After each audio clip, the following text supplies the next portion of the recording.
చెప్పండి, ఎలా ఉంది జూబ్లీహిల్స్లో ఎవరు గెలిచేటువంటి అవకాశం ఉందంటారా? జూబ్లీహిల్స్లో ఖచ్చితంగా నవీన్ యాదవ్ గారు గెలుపు ఖాయమైపోయింది. మేము కొన్ని రోజులుగా డివిజన్లో ప్రతి బూత్కు వెళ్ళి ప్రతి గడపకి వెళ్ళి మేము నవీన్ యాదవ్ గారికి ఓటు వేయమని చెప్పి కూడా అడిగితే ప్రజల్లో మంచి స్పందన ఉంది. ఏదైతే 11వ తారీఖు జరగబోయే పోలింగ్లో ఖచ్చితంగా నవీన్ యాదవ్ మా కొడుకు, మా పెద్ద కొడుకు, అతనికి కంపల్సరీ ఓటు వేసి మేము ఖచ్చితంగా వారికి అసెంబ్లీకి పంపుతామని కూడా ఇక్కడున్న ప్రజలు కూడా అందరు చెబుతున్నారు. కాబట్టి మేము రోజు ప్రతి గడపకి వెళ్ళి నవీన్ యాదవ్ గారికి ఓటు వేయమని కూడా మేము అడుగుతున్నాం. ఎలా ఉందన్న రెస్పాన్స్, ఎలా ఉంది ప్రజల్లో? ప్రజలలో ఏముందంటే గత 10 సంవత్సరాల నుంచి మాగంటి గోపీనాథ్ గారు ఎమ్మెల్యేగా ఉన్నా సరే మాకు ఎలాంటి అభివృద్ధి చెందలేదు. ప్రచారానికి వెళ్ళినా సరే గల్లీలలో డ్రైనేజ్ వాటర్ కావచ్చు, చెత్త కుప్పలు అలాగే ఉన్నాయి. మేము ఇప్పుడు ఒక యువకుడికి కాంగ్రెస్ పార్టీ అధిష్టానం గుర్తించే టికెట్ ఇచ్చిందో ఆ టికెట్ని మేము వినియోగించుకొని నవీన్ యాదవ్ గారు మాకు అందుబాటులో ఉంటాడు. ఆయన కార్ల కంటే ఎక్కువ బండ మీద ఉంటాడు, మాకు అందుబాటులో ఉంటాడు నాయకుడు. మేము 101% మా కొడుకు నవీన్ యాదవ్ని గెలిపిస్తామని కూడా ప్రజలు చెప్తున్నారు. ఒకసారి ఇండిపెండెంట్గా చేసి ఓడిపోయినటువంటి సందర్భం ఉంది, ఎంఐఎం నుంచి ఓడిపోయిన సందర్భం. ఈసారి గెలిచిన ధీమా ఏంటంటే ఏం చెప్తారు? 2 సార్లు ఓడిపోయినాడు కాబట్టి 2 సార్లు అదే మాగంటి గోపీనాథ్కు అవకాశం ఇస్తే మాకు ఎలాంటి పని చేయలేడు. నవీన్ యాదవ్ చేస్తాడని చెప్పేసి ఈసారి ఎట్లనైనా నవీన్ యాదవ్ని అసెంబ్లీకి పంపాలని చెప్పేసి జూబ్లీహిల్స్ ప్రజలు నిర్ణయించుకున్నారు. ఖచ్చితంగా జూబ్లీహిల్స్ గడ్డ మీద 40 నుంచి 50 వేల మెజార్టీతో నవీన్ యాదవ్ గెలవబోతున్నారు. జూబ్లీహిల్స్ బై ఎలక్షన్లో గెలిచేటువంటి ఛాన్సెస్ ఎక్కువ వరకున్నాయి అంటారు. జూబ్లీహిల్స్లో గెలిచినదైతే నవీన్ యాదవ్కే ఉన్నాయి. ఎందుకు అంటే మీరు చూస్తే గత 1 వీక్ 10 డేస్ నుంచి తన ఫీల్డ్లో దిగిన కాడి నుంచి జనాలు వాళ్ళంతటా వాళ్ళే వచ్చి స్వచ్ఛందంగా అంతా చేస్తున్నారు. మేము మొత్తము క్యాంపెయినింగ్ జనాలు ఎక్కువై మాకు ప్రాబ్లం అవుతా ఉంది. ఎందుకంటే మేము డైరెక్ట్ ఓటర్ని కలవాలి కాబట్టి, నవీన్ కలవాలి కాబట్టి ఎక్కువ ప్రాబ్లం అవుతుంది. డెఫినెట్గా నవీన్ యాదవే గెలుస్తాడు. ఎలా ఉంది మేడం బీజేపీ బీఆర్ఎస్ పాత్ర ఎలా ఉంది ఇక్కడ? బీజేపీ బీఆర్ఎస్ నాకు బీఆర్ఎస్ అయితే అక్కడక్కడ కనిపిస్తున్నాయి బండ్లు.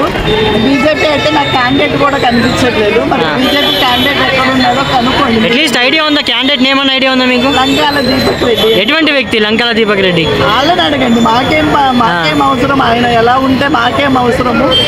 లంకాల దీపక్ రెడ్డి క్యాండిడేట్. ఆయన మంచోడా చెడ్డోడా ప్రజలు అడగాలంటారు ఇదంతా? ప్రజలను అడగండి, మమ్మల్ని అడిగితే మేమేం చెప్తాం. నవీన్ యాదవ్ ఎటువంటి వ్యక్తి మరి? నవీన్ యాదవ్ చిన్న పిల్ల, నేను కొత్తగా చెప్పేది ఏమీ లేదు. చిన్న పిల్లోడి నుంచి 80 ఏళ్ళ అవ్వ వరకు కూడా అందరూ ఓన్ చేసుకుంటారు. మా అన్న, మా తమ్ముడు, మా మనవడు, అల్లుడు అని వరుసలు పెట్టి పిలిచే ఒక ఏకైక వ్యక్తి అంటే జూబ్లీహిల్స్లో నవీన్ యాదవ్ అని. అటువంటి వ్యక్తి మీద రౌడీ అని చెప్పేసి విమర్శలు చేస్తున్న నాయకులకి ఏం చెప్తారు? ఇప్పుడు కుళ్ళుబోతుతనాలతో ఎన్నో మాట్లాడొచ్చండి. ఇప్పుడు వంగలేక మంగళవారం అంటారు కదా, చేతగానితనంతో మాట్లాడే మాటలు ఇవన్నీ. అంతేగాని నీకు చేత కాదు, నువ్వు సేవ చేయవచ్చి జనాల్లో నువ్వు ఉండు, నీకు కాదు అన్నప్పుడు నువ్వు ఏమైనా పిచ్చి మాటలు మాట్లాడితే అయిపోతుందా? ఏం చేస్తాడు, నీకేం నష్టం చేశాడు?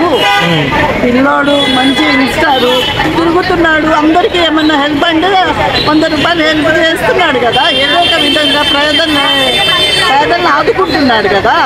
అంతేగాని ఏదో ఒక ముద్ర వేసేయడము, పిచ్చి మాటలు అవన్నీ మాట్లాడకుండా ఉంటే ప్రజలు వాటిని హర్షించరు. ఏంటి మేడం ఈరోజు నవీన్ యాదవ్ వైపు అయితే అభిమానంతో వచ్చే వాళ్ళంతా కూడా కాంగ్రెస్ పార్టీని చూసి వస్తా ఉన్నారా, వ్యక్తిత్వాన్ని చూసి వస్తా ఉన్నారా? ఏది ఏమైనా కాంగ్రెస్ పార్టీ ఒక ఎత్తు, నవీన్ యాదవ్ ఒక ఎత్తు, అంటే సమానంగా 50-50 అయితే ఉంది.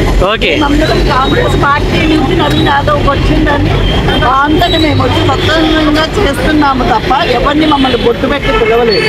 మా ఇంట్రెస్ట్తో మేము మా పైసలు మేము ఖర్చు పెట్టుకొని మేము వచ్చి పనిచేస్తాం.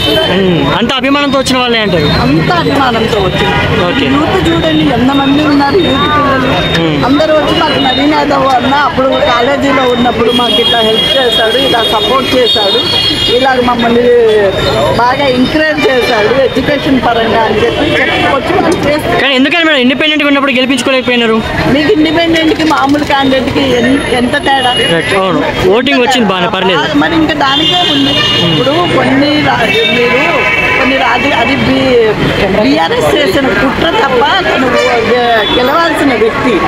బీఆర్ఎస్ చేసిన కుట్ర వల్ల తను ఓడిపోయాడు, కానీ ఓడిపోయిన ప్రతి వాడు పనికిమాలినోడు అన్నట్టు కాదు. ఏమన్నారు ఈసారి గెలవబోతున్నాడు నవీన్ యాదవ్? 100కి 200. ఎంత మెజార్టీతో మేడం? ఇప్పటి వరకైతే 50,000. చూద్దాం, ఇంకా మా సీఎం గారు వచ్చిన తర్వాత సీను ఇంకా మారిపోతుంది. ఓకే.